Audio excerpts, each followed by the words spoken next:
Hello friends, good evening. आज हम लोग आज का चैप्टर स्टार्ट करते हैं। एक आज मज़ेदार केस डिस्कस करने वाले फ्रेंड्स आज, जो कि हम लोग कुछ दिनों पहले हमने अच्छी तरह से मैनेज की थी और उसको लॉन्ग टर्म तक भी मैनेज करना था। वो कैसे कैसे केस मैनेज की तरह से आज देखेंगे फ्रेंड्स। आज की केस हम लोग जो सेरेब्रोवास्कुलर एक्सीडेंट है, जिसको हम लोग सेरेब्रोवास्कुलर एपिसोड्स भी कहते हैं, ये केस आज हम लोग देखेंगे फ्रेंड्स। जो कि सेरेब्रोवास्कुलर एक्सीडेंट के दो टाइप्स रहते हैं। एक होता है कि सेरेब्रल इस्चेमिया की वजह से जो डेवलप होता है सेरेब्रल इन्फेक्शंस वगैरह, और जो दूसरा होता है फ्रेंड्स वो इंट्राक्रैनियल ब्लीडिंग वगैरह, जो कि हेमोरेज की वजह से होता है। आज हम लोग एक हेमोरेज की वजह से होने वाली एक केस अच्छे तरह से डिस्कस करेंगे फ्रेंड्स वहाँ पे, ठीक है। फ्रेंड्स, यहाँ पे कुछ ऐसे एक पीपीटी ऐड की है मैंने, जरा सा आप लोगों को उसके हिसाब से हम लोग अभी देखेंगे, ठीक है।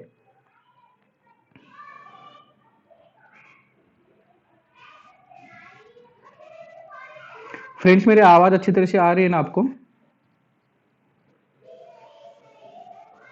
Hello, am I audible friends? Okay, thank you. Friends, आज हम लोग जो सेरेब्रोवास्कुलर एक्सीडेंट में देखने वाले हैं, आज हम लोग एक केस देखेंगे जो कि 54 इयर्स मेल पेशेंट था। कैसे उसके कंप्लेंट्स वगैरह प्रेजेंटिंग कैसे थी, तरह से उसके हिसाब से हम लोग ये भी देखेंगे। फ्रेंड्स, ऐसे केसेस में हमें सबसे पहले ऐसे पेशेंट का डायग्नोसिस करना बहुत ही इंपॉर्टेंट रहता है, क्योंकि एक जो लाइन ऑफ ट्रीटमेंट है ना, एक सेरेब्रल इन्फेक्शन की लाइन ऑफ ट्रीटमेंट अलग रहेगी और जो सेरेब्रल हेमोरेज की लाइन ऑफ ट्रीटमेंट अलग तरीके से होगी, ठीक है। इसलिए जरा सा हम लोग उसका प्रेजेंटिंग कंप्लेंट्स, उसके साथ साथ जो एपिसोड्स वगैरह है वो अच्छी तरह से देखेंगे, ठीक है। फ्रेंड्स, कुछ दिनों पहले हमारे पास इमरजेंसी में एक 54 इयर्स मेल पेशेंट आया था। उसके प्रेजेंटिंग कंप्लेंट्स कौन सी थी, देखो जरा सा। Complaints of right upper limb and right lower Liam weakness था, ठीक है। उसके साथ साथ पेशेंट को Slur speech with headache complaint वगैरह, इसके साथ साथ पेशेंट को हिस्ट्री ऑफ कन्वर्जेंस वगैरह, ये सब कंप्लेंट्स वगैरह थे फ्रेंड्स, ठीक है। पेशेंट हमारे पास आया था, समझो इवनिंग में आया था। उसको सिम्टम्स वगैरह है जो उसको 3 से 2 आवर्स पहले उसके सब सिम्टम्स वगैरह आए थे, ठीक है। फ्रेंड्स, वहाँ पे जो right upper limb and right lower Liam weakness है, उसके साथ स्लर स्पीच है, उसके साथ पेशेंट को हेडेक है, कन्वर्जेंस वगैरह है, जो हिस्ट्री, ये हिस्ट्री क्या बताती है पेशेंट को, समझो कुछ पेशेंट को एक सेरेब्रल वहाँ पे कुछ एपिसोड्स वगैरह हुए, मतलब वहाँ पे पेशेंट को पैरालिसिस वगैरह बैठा है। पैरालिसिस में फ्रेंड जैसे कि हम लोगों को सेरेब्रल इस्चेमिया और सेरेब्रल हेमोरेज, ठीक है, दो टाइप की जो पैरालिसिस के दो कॉजेस की वजह से होता है। जो सेरेब्रोवास्कुलर एक्सीडेंट जो होते हैं दो टाइप्स के रहते हैं, एक होता है एक इस्चेमिया की वजह से और दूसरा होता है फ्रेंड्स वहाँ पे हेमोरेज की वजह से, ठीक है। ये सब जरा सा हमें सिम्टम वाइज और जरा सा ऑनसेट वगैरह कैसे लेते हैं जरा सा मैं अच्छी तरह से बताता हूँ, लेकिन सिम्टम्स अच्छी तरह से देख लेना कि पेशेंट की upper limb and right lower limb, upper limb जो वीकनेस है, उसके साथ साथ स्लर स्पीच है, हेडेक वगैरह है, और पेशेंट को हिस्ट्री ऑफ कन्वर्जेंस वगैरह ये है उसी दिन, ठीक है। फ्रेंड्स, यहाँ पे एक हिस्ट्री अच्छी तरह से हम लोगों ने कंप्लेन ले ली। उसके बाद पेशेंट को नोन केस हाइपरटेंसिव है with 2 years with irregular medicine, मतलब वो पेशेंट रेगुलरली जो एंटी हाइपरटेंसिव ड्रग्स वगैरह है वो अच्छी तरह से प्रॉपरली तरीके से नहीं ले रहा था, ठीक है, मतलब कभी लेता है कभी नहीं लेता था, ठीक है। पेशेंट को जब लोग हम लोगों ने एग्जामिनेशन किया, पेशेंट कॉन्शियस ओरिएंटेड है लेकिन पेशेंट एकदम लिथार्जिक है, ठीक है। पेशेंट कॉन्शियस ओरिएंटेड है लेकिन लिथार्जिक है। हम लोग उसको ड्राउजी स्टेट वगैरह नहीं बोल सकते, क्योंकि पेशेंट कॉन्शियसली अपने अच्छी तरह से नाम वगैरह बता रहा था, मतलब ना उसका अच्छी तरह से जो जीसीएस वगैरह हम लोग लेते हैं वो जीसीएस वगैरह एकदम नॉर्मल था, ठीक है। उसका फ्रेंड्स पेशेंट का जो पल्स रेट है 88 है, बीपी कितना है 160/90 है, एसपीओ2 वगैरह है जो 97% वगैरह है, ठीक है। और पेशेंट को हम लोग जो लिम वीकनेस वगैरह है इसलिए मसल ग्रेडिंग वगैरह ले ली। मसल ग्रेडिंग भी फ्रेंड्स अपर लिम की 2/5 है, जो कि नॉर्मल फ्रेंड्स जो मसल ग्रेडिंग रहते हैं आउट ऑफ 5 मार्क्स की रहती है, जो हम लोग ये लेक्चर्स में हम लोग जो सेरेब्रोवास्कुलर एक्सीडेंट में ये सब लेक्चर्स में देखेंगे। फ्रेंड्स, यहाँ पे पेशेंट की मसल ग्रेडिंग जो थी अपर लिम की 2/5 है और लोअर लिम की 2/5 है, ठीक है। बाद में हम लोगों ने रिफ्लेक्सेस वगैरह ली। नी जर्क रिफ्लेक्स में क्या, नी जर्क रिफ्लेक्स जो है फ्रेंड्स वहाँ पे पेशेंट का फ्लैसिड था, मतलब वहाँ पे पेशेंट की जो मसल मूवमेंट है हाइपोफ्लैसिड, जो फ्लैसिड रहता है, तो वहाँ पे मसल का टोन वगैरह डिक्रीज हुआ है ऐसे केसेस में, ठीक है। और पेशेंट को जो जीसीएस है 15/15 है। फ्रेंड्स, हम लोगों ने अच्छी तरह से जो पेशेंट की हिस्ट्री टेकिंग अच्छी तरह से ले ली, हिस्ट्री टेकिंग ली, पेशेंट के कंप्लेंट्स वगैरह ली, पेशेंट के नॉन केस वगैरह है जो कुछ भी दिया। तो फ्रेंड्स, वहाँ पे हमें ये डिसाइड करना रहता है कि इस एपिसोड सेरेब्रल इस्चेमिया की वजह से हुआ है या फिर वहाँ पे हेमोरेज वगैरह हुआ है, ठीक है।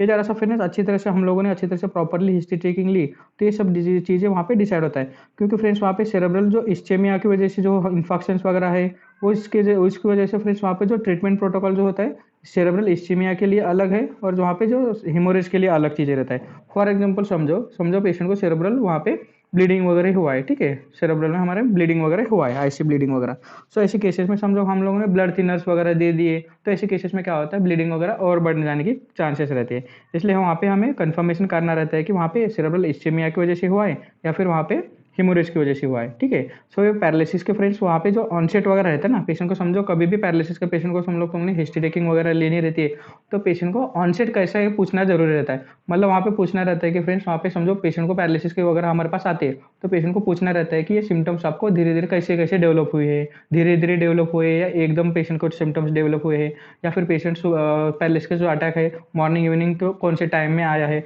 पेशेंट क्या कर रहा था, इनकेस पेशेंट को समझो झगड़ा वगैरह कुछ हुआ है, ये झगड़ा वगैरह होने के बाद ये पेशेंट आया या फिर एग्जर्शन के बाद में आया है, ये सब चीज़ें वहाँ पे हमें अच्छी तरह से वो डिसाइड करना रहता है फ्रेंड्स वहाँ पे, ठीक है।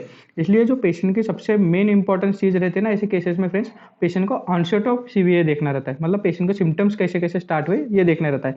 उसकी वजह से फ्रेंड्स वहाँ पे पेशेंट को कॉजेस वगैरह वो जो इस्चेमिया वगैरह है या फिर हेमोरेज है उसके कॉजेस वगैरह जैसे पता चलते हैं, इसलिए ऑनसेट ऑफ सीवीए देखना बहुत ही जरूरी रहता है यहाँ पे। सो फ्रेंड्स यहाँ पे मैंने जो ऑनसेट ऑफ सीवीए वगैरह अच्छी तरह से बताया है, ज़रा सा थोड़ा सा कोशिश कर लेना कि यहाँ पे समझना कैसा है, ठीक है।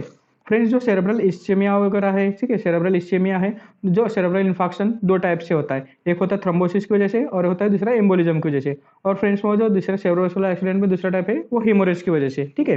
जो पैरालिसिस होता है ना पेशेंट को, एक तो ब्रेन को ब्लड सप्लाई कम होने की वजह से होता है, या फिर ब्रेन में ब्लड सप्लाई वगैरह एकदम वहाँ पे ब्रेन आर्टरीज वगैरह है जो आर्टरी वगैरह बस्ट होने की वजह से ये सिम्टम्स वगैरह देख सकते हैं पेशेंट को, ठीक है।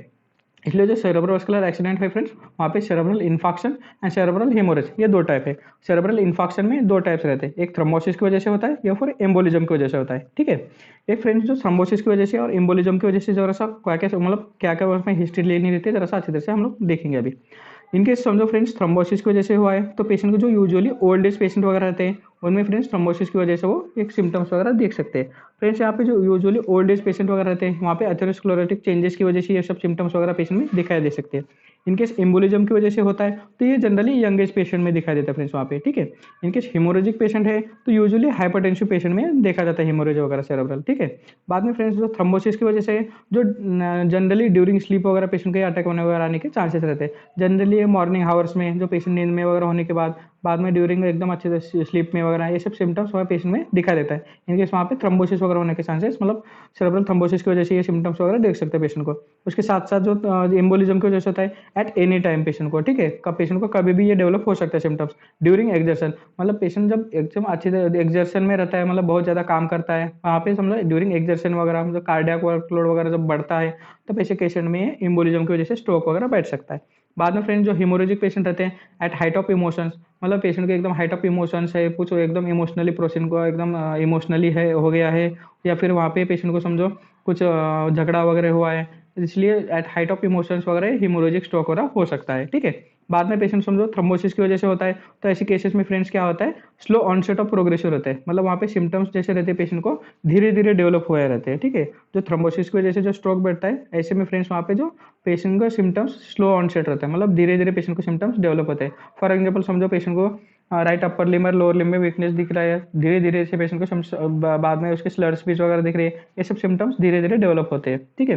बाद में एम्बोलिज्म की वजह से होता है, तो ऐसे केसेस में सडन ऑनसेट ऑफ सिम्टम्स रहते हैं, पेशेंट को सब सिम्टम्स से एक ही बार में दिखते हैं।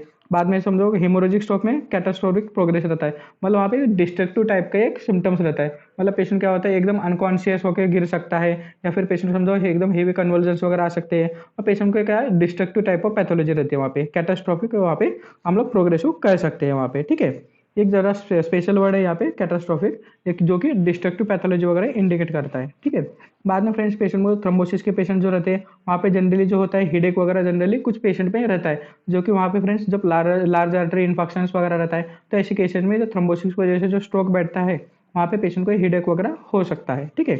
बाद में जो एम्बोलिज्म की वजह से होता है, एम्बोलिज्म की वजह से जनरली पेशेंट में हेडेक वगैरह एब्सेंट रहता है। जो हिमोरेजिक स्ट्रोक रहता है ना फ्रेंड्स, ऐसे में पेशेंट को सीवियर टाइप ऑफ हेडेक रहता है, ठीक है, पेशेंट को सीवियर हेडेक रहता है, क्योंकि फ्रेंड्स वहाँ पे जो क्या होता है हिमोरेज की वजह से इंट्राक्रैनियल प्रेशर वगैरह बढ़ जाता है, इसलिए जो अभी हमें साइंस ऑफ सेरेब्रल कंप्रेशन जो कि इंट्राक्रैनियल प्रेशर वगैरह बढ़ने की वजह से जो सेरेब्रल कंप्रेशन वगैरह डेवलप होता है उसके सिम्टम्स वगैरह दिखाई देता है। फ्रेंड्स वहाँ पे समझो सेरेब्रल कंप्रेशन वगैरह बढ़ गया पेशेंट का, तो इंट्राक्रैनियल प्रेशर वगैरह जो बढ़ने की वजह से सेरेब्रल कंप्रेशन की वजह से जो सिम्टम्स होते हैं वो क्या होता है हेडेक होता है पेशेंट में, उसके साथ साथ वोमिटिंग है, उसके साथ साथ पेशेंट को कन्वर्जेंस है, या फिर वहाँ पे कोमा वगैरह ये सब सिम्टम्स दिखते हैं, मतलब साइंस ऑफ सेरेब्रल कंप्रेशन वगैरह दिखते हैं, जो कि headache, vomiting, coma and convergence वगैरह जो कि साइंस ऑफ सेरेब्रल कंप्रेशन है ये पेशेंट में फ्रेंड्स वहाँ पे दिखाई दे सकता है, जो कि इंक्रीज इंट्राक्रैनियल प्रेशर बढ़ जाने की वजह से रहता है। इसलिए हेमोरेजिक जो स्ट्रोक वगैरह रहता है, ऐसे केसेस में फ्रेंड्स पेशेंट को सीवियर टाइप ऑफ हेडेक रहता है, ठीक है। बाद में थ्रोम्बोसिस को पेशेंट में जो फ्रेंड्स कन्वर्जेंस एंड वोमिटिंग की हिस्ट्री, ऐसी हिस्ट्री वगैरह नहीं दिखाई देती। एंड एम्बोलिज्म के पेशेंट में एक आध बार पेशेंट को कन्वर्जेंस वगैरह देखा जाता है, लेकिन वहाँ पे इंट्राक्रैनियल प्रेशर्स वगैरह इंक्रीज होने के चांसेस वगैरह नहीं रहते, ठीक है। वहाँ पे फ्रेंड्स पेशेंट को हिस्ट्री ऑफ कन्वर्जेंस, जो कि जैसे हमने बताया अभी देखा कि फ्रेंड्स वहाँ पे इंट्राक्रैनियल प्रेशर वगैरह बढ़ने की वजह से सेरेब्रल कंप्रेशंस वगैरह जो सिम्टम्स दिखाई देते हैं, उसमें convergence, vomiting, that is raised ICP, intracranial pressure वगैरह बढ़ने की वजह से ये सिम्टम्स वगैरह पेशेंट को दिखाई दे सकता है, ठीक है। बाद में फ्रेंड्स जो थ्रोम्बोसिस में भी इंट्राक्रैनियल प्रेशर्स वगैरह बढ़ने के चांसेस नहीं रहते। इनकेस हिमोलिज्म में भी friends history of increase intracranial pressures वगैरह है, तो ऐसे केसेस में भी कई एकदम माइन्यूट केसेस में दिखा जाता है, लेकिन मैक्सिमम केसेस में इंट्राक्रैनियल प्रेशर्स वगैरह ऐसे केसेस में नहीं बढ़ता, ठीक है। देखिए हिमोरेजिक पेशेंट में बहुत मतलब वहाँ पे जनरली इंट्राक्रैनियल प्रेशर बढ़ने के चांसेस बहुत ज़्यादा रहता है, क्योंकि वहाँ पे ब्लीडिंग वगैरह हुई रहती है हमारे ब्रेन में, तो इसलिए वहाँ पे सेरेब्रल कंप्रेशन वगैरह डेवलप होता है। उसके साथ साथ पेशेंट में फ्रेंड्स क्या होता है इसमें पेशेंट को ऐसी वोमिटिंग वगैरह होने के सब चांसेस वगैरह रहते हैं ऐसे केसेस में, ठीक है। अभी हम लोग उसके कॉजेस देख लेते हैं, ठीक है।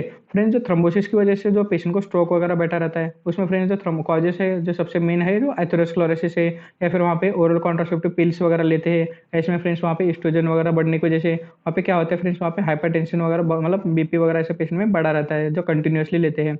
उसके साथ साथ जो पेशेंट है एट्रियल फिब्र जो एथेरोस्क्लेरोसिस जो कि ओल्ड एज पेशेंट में वगैरह कॉमन रहता है, उसके साथ साथ पेशेंट डायबिटिक है, हाइपरटेंसिव है, तो ऐसे केसेस में फ्रेंड्स वहाँ पे जो थ्रोम्बोसिस की वजह से स्ट्रोक वगैरह आने के चांसेस रहते हैं। बाद में फ्रेंड्स जो एम्बोलिज्म की है, फ्रेंड्स एक ध्यान में रखना कि जो एम्बोलिज्म वगैरह रहता है ना, एम्बोला है फ्रेंड्स, वहाँ पे जो मैक्सिमम एम्बोला है ये कार्डियक ओरिजिन के रहते हैं, ठीक है।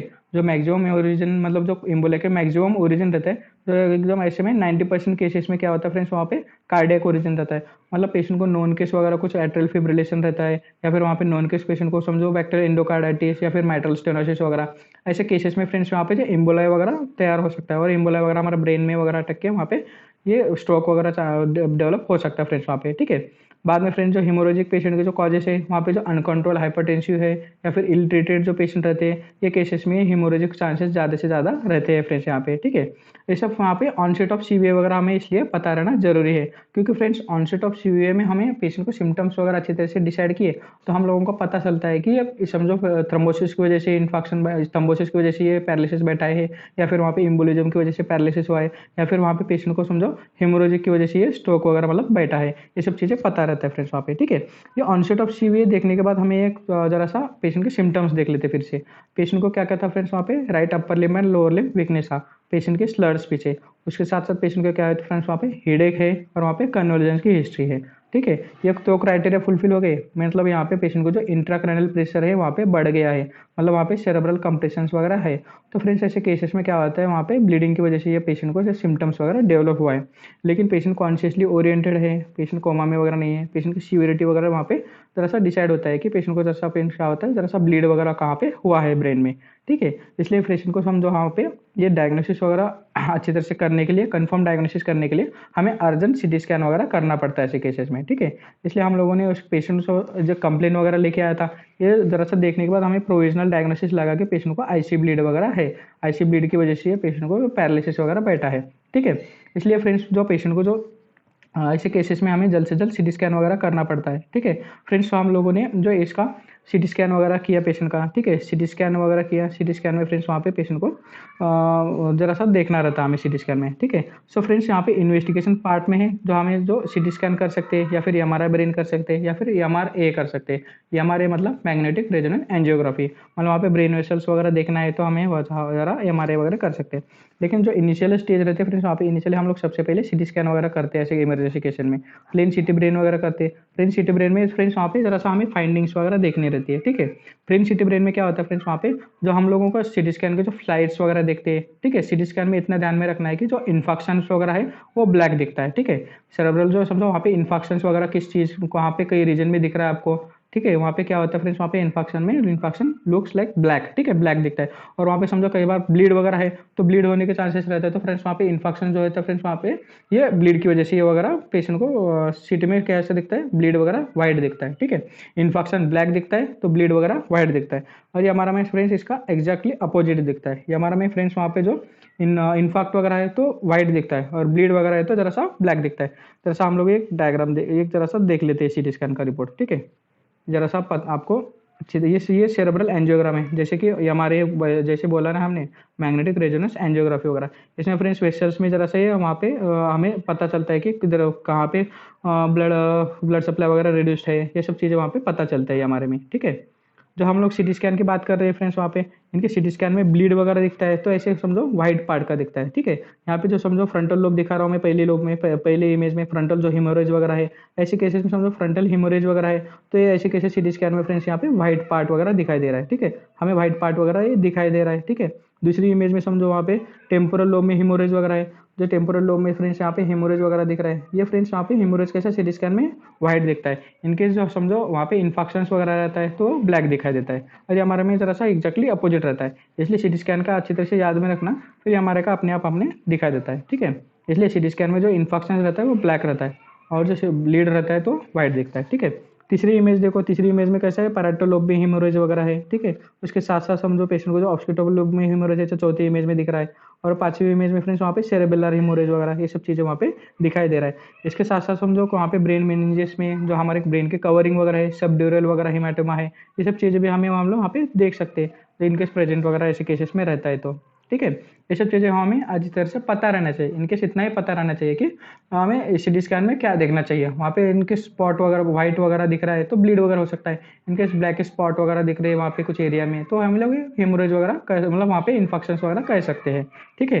फ्रेंड्स ये तो हम लोग जो सीटी स्कैन वगैरह पेशेंट को करते हैं, इमरजेंसी में हमें सीटी फिल्म वगैरह थोड़ा बहुत हमें समझ में आनी चाहिए ना, कि इसलिए हम लोग फ्रेंड्स वहाँ पे जो हम लोग इन्वेस्टिगेशन पार्ट के लिए जो रेडियोलॉजिस्ट के पास वगैरह भेजते हैं, तो रेडियोलॉजिस्ट की स्पेशल डिग्री रहती है उसकी वजह से, जो हमें अच्छी तरह से पूरा डिटेल देते हैं। लेकिन एज अ डॉक्टर हमें सिर्फ इतना पता रहना चाहिए कि सीटी स्कैन फिल्म में क्या क्या चेंजेस दिखते हैं और हमारा फिल्म में क्या क्या चेंजेस दिखते हैं। ऐसे इमरजेंसी कंडीशन में समझो रिपोर्टिंग वगैरह टाइम है, हमें पेशेंट को जल्द से जल्द कुछ मेडिकेशन वगैरह देने हैं, तो इमरजेंसी केसेस में समझो पेशेंट के इन्फाक्ट और ब्लीड दोनों में जरा सा डिफ्रेंशिएट करके हम लोग जो स्टार्टिंग जो मैनिटॉल वगैरह देना रहता है, जो हमें इकोस्पिरिन वगैरह देना रहता है, ऐसे केसेस में हम लोग सीटी फिल्म वगैरह देके पेशेंट को इमरजेंसी में ट्रीटमेंट वगैरह दे सकते हैं, ठीक है। इससे क्या पता चलता है फ्रेंड्स, समझो लार्ज ब्लीड वगैरह दिख रहा है, समझो मिड लाइन शिफ्ट वगैरह दिख रहे हैं, तो ऐसे केसेस में हम लोग पेशेंट को रेफर भी कर सकते हैं। इसलिए सीटी स्कैन जो एमआरआई वगैरह इसमें रिपोर्टिंग में देखना क्या रहता है कि वहाँ पे समझो ब्लीड वगैरह दिखाई दे रहा है। इनकेस आईसी ब्लीड है, समझो आईसी ब्लीड के साथ साथ पेशेंट को समझो वहाँ पे ब्लीड कितना बड़ा है, कितना साइज कवर कर रहा है वो ब्रेन में। उसके साथ साथ समझो वहाँ पे मिड लाइन शिफ्ट वगैरह, मिड लाइन शिफ्ट मतलब फ्रेंड्स वहाँ पे जो राइट हेमिस्फीयर और लेफ्ट हेमिस्फीयर है, समझो लेफ्ट हेमिस्फीयर में वहाँ पे ब्लीडिंग है और वो कंप्रेशन करके वो राइट हेमिस्फीयर को जरा सा कंप्रेस कर रहा है, मतलब वहाँ पे मिड लाइन शिफ्ट वगैरह देखनी रहती है। इनके समझो वहाँ पे रिपोर्ट में मिड लाइन शिफ्ट वगैरह मतलब बहुत ज़्यादा दिखाई देते हैं। समझो फॉर एग्जांपल 2 mm से ज़्यादा वगैरह मिड लाइन शिफ्ट है, तो ये केसेस क्या फ्रेंड्स वहाँ पे सीवियरिटी इंडिकेट करती है। ऐसे केसेस में हमें जल्द से जल्द जरा सा सर्जिकल इंटरवेंशन वगैरह करके वहाँ पे क्लॉट को वगैरह इवैक्यूएशन करना पड़ता है, वहाँ पे प्रेशर वगैरह हमें रिलीज करना पड़ता है। इसलिए इमरजेंसी केसेस में ऐसे पेशेंट को जो ट्रीटमेंट वगैरह क्राइनेटोमी वगैरह रहती है, ये सब चीज़ें वहाँ पे इमरजेंसी में जल्द से जल्द करनी रहती है, ठीक है। इसलिए ऐसे केसेस में फ्रेंड्स वहाँ पे जो डायग्नोसिस क्राइटेरिया रहता है ना, सबसे मेन क्राइटेरिया रहता है, वहाँ पे जल्द से जल्द पेशेंट को डायग्नोसिस भी करना रहता है और वहाँ पे जल्द से जल्द पेशेंट को ट्रीटमेंट भी करना रहता है, ठीक है। इसलिए हम लोगों ने पेशेंट को प्लेन सीटी स्कैन वगैरह करवाया था ऐसे केसेस में, ठीक है। सीटी स्कैन की रिपोर्ट में दिखा देता फ्रेंड्स, वहाँ पे सीटी स्कैन की रिपोर्ट में हमें क्या फाइंडिंग्स दिखी थी, ठीक है। फ्रेंड्स यहाँ पे हम लोगों ने सीटी स्कैन वगैरह इमरजेंसी में पेशेंट को किए, तो सीटी स्कैन में फ्रेंड्स जैसे कि हम लोगों ने अच्छी तरह से जो ब्रीफ हिस्ट्री ली थी, हम लोगों ने प्रोविजनल डायग्नोसिस तो बना दिया था कि पेशेंट को इंट्राक्रैनियल ब्लीडिंग वगैरह हो सकता है, इसलिए पेशेंट को कन्वर्जेंस है, इसके साथ साथ पेशेंट को हेडेक की कंप्लेन भी है, ठीक है। बाद में right upper limb and lower limb उसका वीकनेस वगैरह चल रहा है। ऐसे केसेस में फ्रेंड्स हम लोगों ने जो सीटी स्कैन वगैरह इमरजेंसी में किए, तो पेशेंट को समझो कहाँ पे है, लाइट थैलेमिक ब्लीड है, ठीक है। Light thalamic and left thalamic and periventricular acute spontaneous bleeding है वहाँ पे, ठीक है। पेरीवेंट्रिकुलर मतलब जो वेंट्रिकल्स के एरिया है, वेंट्रिकल्स के आजू बाजू में वहाँ पे ब्लीडिंग है, उसके साथ साथ जो लेफ्ट थैलेमम में वहाँ पे ब्लीडिंग के हो रहा है, ठीक है। तो स्पॉन्टेनियस ब्लीडिंग मतलब ब्लीडिंग अभी भी चालू है। सो फ्रेंड्स ब्लीडिंग जो मेजर्स 2.6 टू 1.9 सेंटीमीटर का है, ठीक है। ये लेफ्ट थैलेमिक एंड पेरीवेंट्रिकुलर में 2.6 टू 1.9 सेंटीमीटर का ब्लीडिंग है फ्रेंड्स वहाँ पे, ठीक है। उसके साथ साथ माइल्ड वेंट्रिकुलोमेगली अपियर्स एट्रोफी, यहाँ पे समझो जरा सा सेरेब्रल एट्रोफी वगैरह रहता है, तो ऐसे केस में जरा सा ये ओल्ड एज वगैरह पेशेंट में हो सकता है। यहाँ पे फ्रेंड्स वहाँ पे left parieto occipital small chronic infarcts भी दिखा है, जो फ्रेंड्स वहाँ पे क्रोनिक इन्फाक्शन की भी पेशेंट को हिस्ट्री है, ठीक है।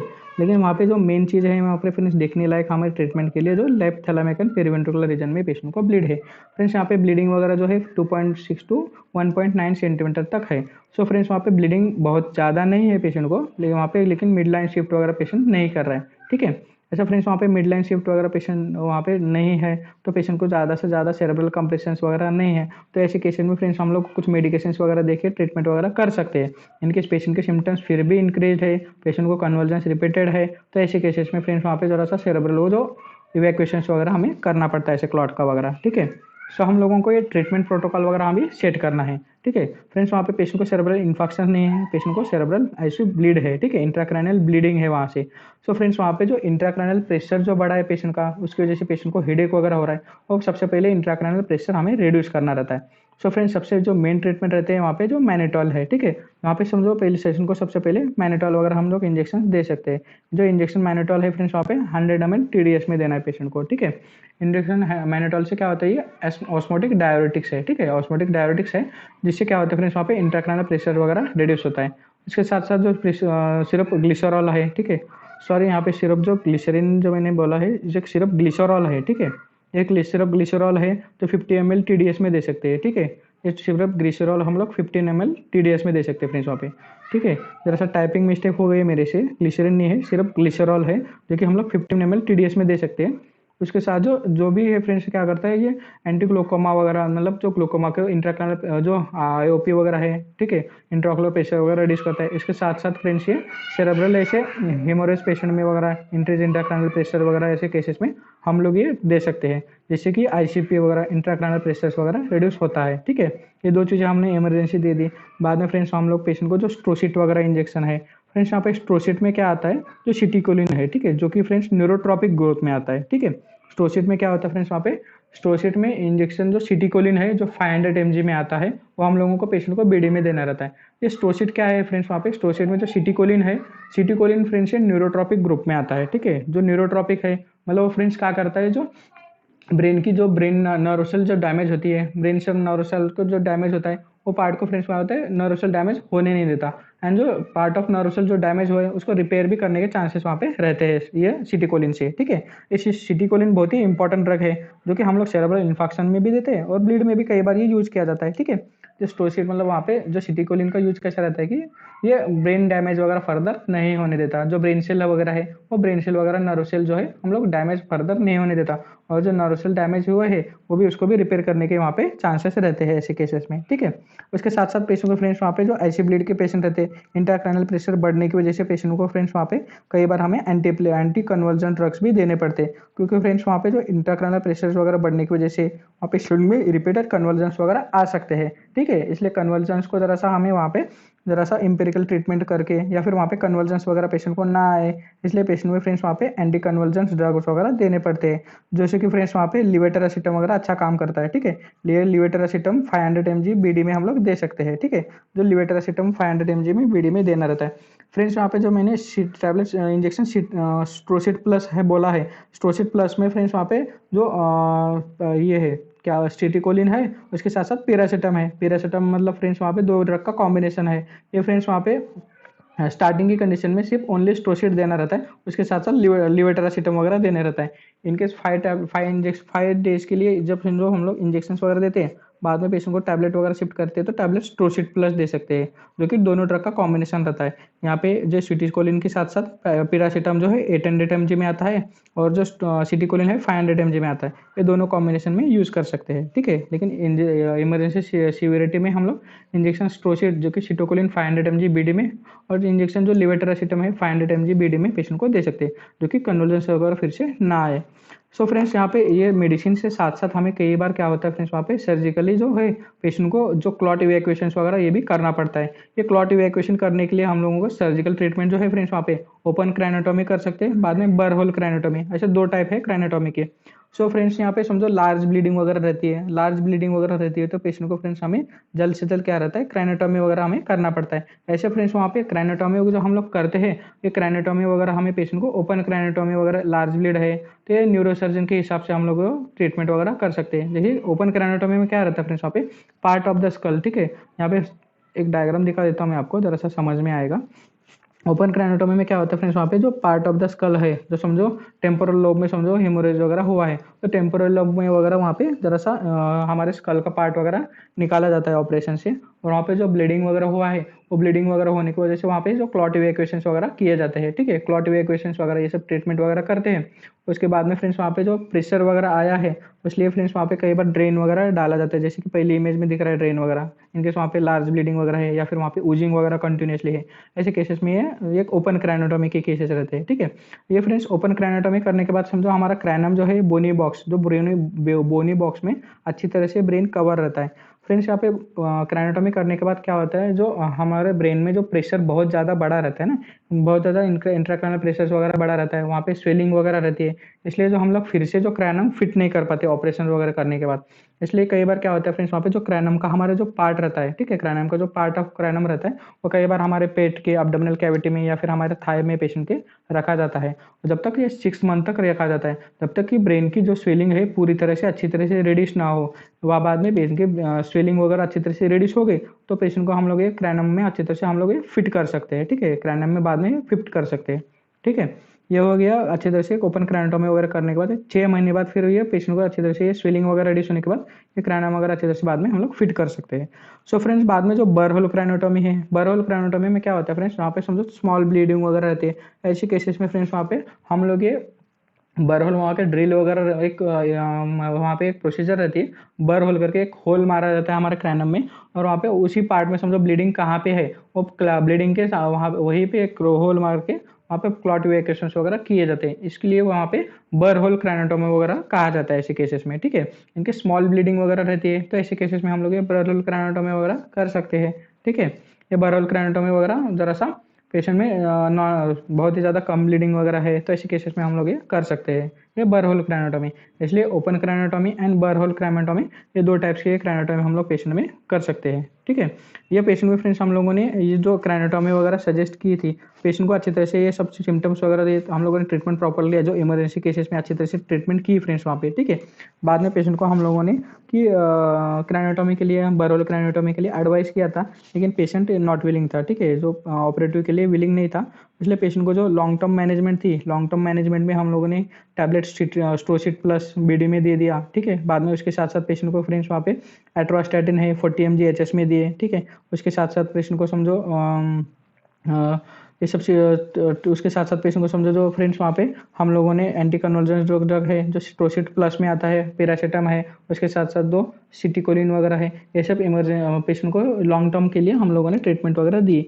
उसके साथ साथ पेशेंट को फ्रेंड्स वहाँ पे हम लोगों ने आयुर्वेदिक मैनेजमेंट के लिए पेशेंट को जो रहता है हमारे फिजियोथेरेपी वगैरह हमने एडवाइस की थी। उसके साथ साथ पेशेंट को जो मसल टोन वगैरह बढ़ने के लिए आयुर्वेदिक मैनेजमेंट भी हमने एडवाइस की थी, ठीक है। बाद में पेशेंट को समझो आयुर्वेदिक मैनेजमेंट में क्या क्या कर सकते हैं ऐसे लॉन्ग टर्म के लिए, और पेशेंट का जो मसल टोन रिड्यूस है यहाँ पे, ठीक है, जो हम लोगों ने देखा कि मसल टोन में ऐसे रिफ्लेक्सेस वगैरह लिए, तो पेशेंट को हाइपोफ्लाइसिस है 1+ है, तो ऐसे केसेस में हम लोगों ने पेशेंट को क्या फ्रेंड्स वहाँ पे स्नेहन वगैरह करना रहता है। स्नेहन से क्या होता है फ्रेंड्स, वहाँ पे मसल की टोन बढ़ जाती है, ठीक है। हम लोग जो पेशेंट को स्नेहन स्वेदन वगैरह देते हैं, स्नेहन से क्या होता है फ्रेंड्स, मसल की टोन बढ़ती है, ठीक है। स्नेहन स्वेदन से मसल की टोन वगैरह बढ़ती है, और उसका फिजियोथेरेपी वगैरह जो मसल के ग्रेडिंग वगैरह अपग्रेड करने के लिए वहाँ पे हमें फिजियोथेरेपी वगैरह भी करना पड़ता है ऐसे केसेस में, ठीक है। सो फ्रेंड्स इसलिए हम लोगों ने अच्छी तरह से पेशेंट को जो एक्यूट कंडीशन है वो मैनेज की, और लॉन्ग टर्म के लिए पेशेंट को फिजियोथेरेपी और एडवाइस की, ये पेशेंट अच्छी तरह से फिर वहाँ पे रिकवर भी हो गया फ्रेंड्स वहाँ पे, ठीक है। जो मसल ग्रेडिंग पेशेंट को 2/5 थी, धीरे धीरे बाद में 3/5 हो और 4/5 वगैरह आफ्टर 1 to 2 months में पेशेंट को जो इंप्रूवमेंट वगैरह अच्छी तरह से हमें दिखाई दिया था फ्रेंड्स वहाँ पे, ठीक है। इसलिए अच्छी तरह से ये केसेस वगैरह हमें अच्छी तरह से मैनेज की है फ्रेंड्स। किसी को और अच्छी तरह से केसेस में ऐसे फ्रेंड्स जैसे कि हमने देखा कि ऑनसेट ऑफ सीवीए वगैरह देखना रहना बहुत ही ज़रूरी रहता है, ठीक है। इसलिए ऐसे केसेस में ऑनसेट ऑफ सीवीए जैसे मैंने बताया फ्रेंड्स, ज़रा सा अच्छी तरह से ध्यान में रखना, और हमारे जो क्लासेस में वगैरह है हम लोग जो सेरेब्रोवास्कुलर एक्सीडेंट में अच्छी तरह से ऑनसेट वगैरह लेने वाले ही है, ठीक है। सो अच्छी तरह से हम लोगों ने ये केस अच्छी तरह से फ्रेंड्स वहाँ पे मैनेज की है, और वहाँ पे पेशेंट को ज़रा सा अच्छी तरह से रिजल्ट भी आया था फ्रेंड्स वहाँ पे, ठीक है। सो फ्रेंड्स यहाँ पे अभी आपको कुछ क्वेरी वगैरह है, कुछ क्वेश्चनिंग वगैरह है, तो आप पूछ सकते हैं मुझे। Anyone has doubt?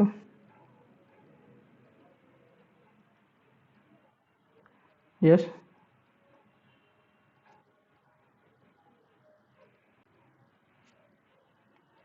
हाँ।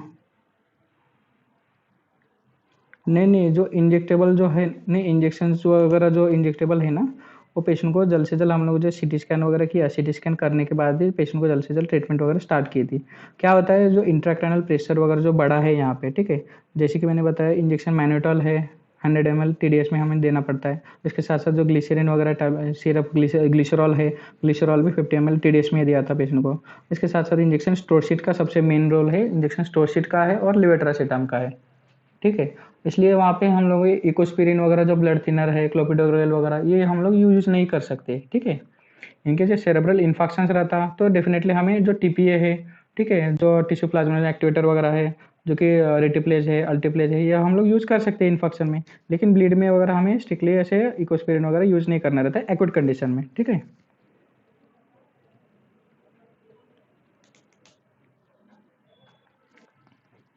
आफ्टर हाँ, ये जो ऑक्यूट एक्यूट कंडीशन में ट्रीटमेंट दी थी, जैसे कि मैंने बताया कि फ्रेंड्स वहाँ पे मैंने आफ्टर डिस्चार्ज वगैरह पेशेंट को लॉन्ग टर्म के लिए टैबलेट स्ट्रोसिड प्लस आती है, ठीक है? जो कि वहाँ पे इंजेक्शन स्ट्रोसिड मैंने बोला, टैबलेट स्ट्रोसिड प्लस रहती है, वहाँ पे सिटीकोलिन है 500 mg का, उसके साथ साथ टैबलेट पेरासिटाम है, ठीक है? टैबलेट पेरासिटाम है 800 mg। ये दोनों कॉम्बिनेशन का ड्रग रहता है, स्ट्रोसिड प्लस नाम से आता है। ये हम लोग ये पेशेंट को बीडी में देते हैं फॉर नेक्स्ट है, फर्दर पेशेंट को समझो कम से कम 2-3 महीने तो ये ट्रीटमेंट देनी रहती है, देखिए पेशेंट का कन्वर्जेंस वगैरह फिर से ना आए। ऐसे कंडीशन में क्या रहता है, पहले जो पेशेंट के जो 15 दिन रहते हैं कौन से भी आईसी ब्लीड के केसेस में वगैरह, जो पेशेंट की सीवियरिटी इंडिकेट करती है, ऐसे केसेस में फिर पेशेंट फिर से कोमा में जा सकता है, या फिर वहाँ पे कन्वर्जेंस वगैरह हो सकते हैं, या फिर पेशेंट को जान को जो दिक्कत वगैरह रहती है। ऐसे इमरजेंसी, ऐसे पेशेंट इमरजेंसी में जैसे भी हम लोग देखते हैं कि 7 दिन हमको ये आईसीयू में पेशेंट रखना ही रखना रहता है। बाद में लॉन्ग टर्म एक सीवियरिटी एक बार पेशेंट की हो गई, 15 दिन के बाद पेशेंट को जो क्लॉट वगैरह रहता है, वो एकदम वहाँ पे सिर्फ वहाँ पे हम जो हमें फिर कि फिर से कन्वर्जेंस वगैरह ना आए, या फिर ब्लीडिंग वगैरह वहाँ पे बढ़े ना, या फिर इन फिर से एपिसोड्स वगैरह कोई आए ना, इसलिए पेशेंट को मैनेज वगैरह करना रहता है। और फ्रेंड्स वहाँ पे एक मज़ेदार बात है कि पेशेंट को जो बीपी रहता है ना, ब्लड प्रेशर भी एक्यूट कंडीशन में पेशेंट को जो 150 तक सिस्टोलिक जो ब्लड प्रेशर है 150 तक हमें मेंटेन करना रहता है। क्योंकि ऐसे केसेस में समझो बीपी वगैरह फॉल हो गया, मतलब समझो बीपी वगैरह 120 वगैरह रह रहा है ऐसे केसेस में, इसलिए वहाँ पे जो 120 वगैरह बीपी रहता है तो हमें एंटी हाइपरटेंसिव ड्रग वगैरह देने नहीं रहते हैं। इनके सिर्फ उनको सिस्टोलिक बीपी हमें 150 तक मेंटेन करना रहता है, क्योंकि फ्रेंड्स वहाँ पे जो पहले ही ब्लीडिंग हो रहा है और वहाँ पे ब्रेन में जो ब्लड सप्लाई वगैरह पहले ही कम चल रहा है, तो ऐसे केसेस में हमें बीपी वगैरह 150 तक मैनेज करना रहता है। इसलिए एंटी हाइपरटेंसिव वगैरह जो कुछ भी हम लोग देते हैं, जरा सा सोच समझ के देना चाहिए। हमारा इतना ही मोटो होना चाहिए कि पेशेंट को जो सिस्टोलिक ब्लड प्रेशर है 150 तक मेंटेन करना है, क्योंकि वहाँ पे ब्रेन में फर्दर जो है, ब्रेन में फर्दर वगैरह इस्चेमिया वगैरह ना डेवलप हो, ठीक है? इसलिए पेशेंट को जो सिस्टोलिक ब्लड प्रेशर है मैक्सिमम 150 तक हमें मेंटेन करना रहता है, ठीक है? और कोई क्वेश्चन डॉक्टर? गुड इवनिंग, बोलिए। हम्म जैसे कि पेशेंट को समझो वहाँ पे बीपी कितना है, 160/90 है, ठीक है? हमें मेंटेन कितना करना रहता है, बीपी 150 तक है, ठीक है? मैनेटॉल से इतना ज़्यादा बीपी फॉल नहीं होता, ठीक है? मैनेटॉल कैसा रहता है, ये सेलेक्टिव एक्शन जो रहता है पेशेंट को, जैसे कि हम लोग दे पेशेंट को सीवियर हेडेक वगैरह रहता है, माइग्रेन के वगैरह पेशेंट में हेडेक वगैरह किसी से भी कम नहीं हो रहा है, तो आखिरी में हम लोग मैनेटॉल यूज़ कर सकते हैं। जैसे कि हम लोग जो अदर डायबिटिक्स है, लाइसिक्स हो गया, जो कि फ्यूरासेमाइड वगैरह है, उसके साथ साथ टोरासेमाइड वगैरह है, उनकी जो ड्रग ऑफ एक्शन रहता है ना, सेलेक्टिव एक्शन रहती है, ठीक है? जैसे कि टोरासेमाइड है, हमारे बॉडी में फ्लूइड वगैरह है वो रिड्यूस करने के लिए यूज़ कर सकते हैं। जो मैनेटॉल वगैरह है उसकी भी सेलेक्टिव एक्शन कहाँ पे है, हमारे ब्रेन में वगैरह, जो कि ऑस्मोटिक डायरेसिस से है, जो कि वहाँ पे ब्रेन का जो इंट्राक्रैनियल प्रेशर वगैरह कम करने के लिए है। जो सेलेक्टिव एक्शन रहती है पेशेंट को, ड्रग की सेलेक्टिव एक्शन इस टाइप से रहती है, इसलिए मैनेटॉल से बीपी ज़्यादा फॉल नहीं हो सकता, ठीक है? इसके ऐसे केसेस में हमें 140 तक 150 तक ये मैनेज करना ही करना रहता है बीपी सिस्टोलिक, ठीक है?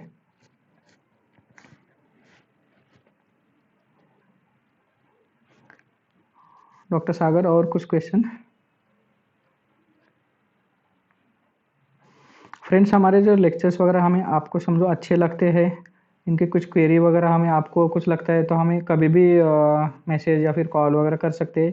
इनके साथ आपके प्रैक्टिस में वगैरह कुछ प्रॉब्लम वगैरह आता है या फिर कोई केसेस वगैरह है जो आपको दिक्कत वगैरह जा रही है डायग्नोस करने में, तो हम आपको कभी भी हमको मैसेज या फिर कॉल वगैरह कर सकते हैं। हम लोग ये जल्द से जल्द हमारी टीम से वगैरह डिस्कस करके या फिर हमारे सीनियर कंसल्टेशंस वगैरह हम लोग डिस्कस करके हम लोग आपको जल्द से जल्द उसका रिजल्ट वगैरह मतलब आपको आंसर देने की कोशिश करेंगे। ठीक है, आपको इनके सच से हमारे क्लासेस से कुछ बेनिफिट्स वगैरह लगता है, अच्छे लगते हैं, तो आप आपके फ्रेंड्स में वगैरह प्लीज़ शेयर वगैरह कीजिए। ठीक है फ्रेंड्स, हम लोग इसके साथ साथ क्लासेस के साथ साथ हम लोग जो कुछ ऐसे ज़रा सा स्टूडेंट्स है जहाँ पे कुछ उनके स्टूडेंट्स के कोविड में कुछ वहाँ पे स्टूडेंट की डेथ वगैरह हुई है, उनके पेरेंट्स की वगैरह, या फिर वहाँ पे कुछ फाइनेंशियल कंडीशंस वगैरह पेशेंट को बहुत ज़्यादा वीक है, तो ऐसे कंडीशन में हम लोग पेशेंट को ऐसे बच्चों को फ्री भी लेक्चर्स वगैरह प्रोवाइड करते हैं, या फिर वहाँ पे डिस्काउंट्स वगैरह भी हम लोग देते हैं फ्रेंड्स वहाँ पे।